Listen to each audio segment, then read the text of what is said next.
आचार्य शंकर जब अपने अद्वैत ज्ञान से परिपूर्ण होकर के आगे की साधना के लिए वे काशी में आए, तो काशी में साक्षात भगवान विश्वनाथ ने उनकी परीक्षा लेनी चाहिए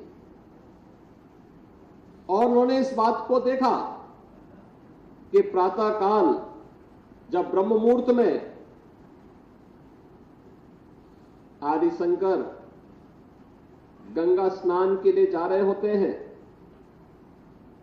तो वह सबसे अछूत कही जाने वाली एक सामान्य व्यक्ति के रूप में वह उनके मार्ग के सामने खड़े हो जाते हैं। तो स्वाभाविक रूप से आदि शंकर के मुंह से निकलता है, हटो, मेरे मार्ग से हटो।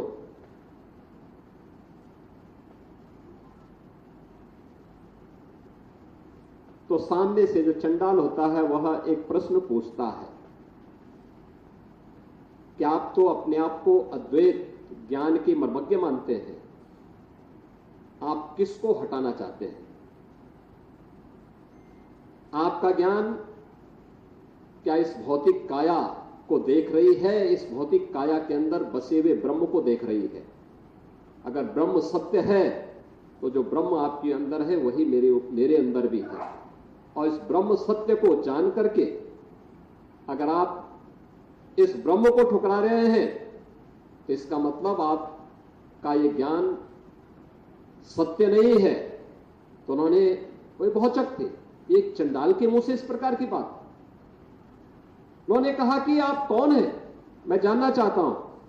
उन्होंने कहा कि जिस ज्ञान व्यापी की साधना के लिए, दुर्भाग्य से वो ज्ञान व्यापी आज लोग उसको दूसरे शब्दों में मस्जिद कहते हैं, लेकिन वो ज्ञान व्यापी साक्षात विश्वनाथ ही है।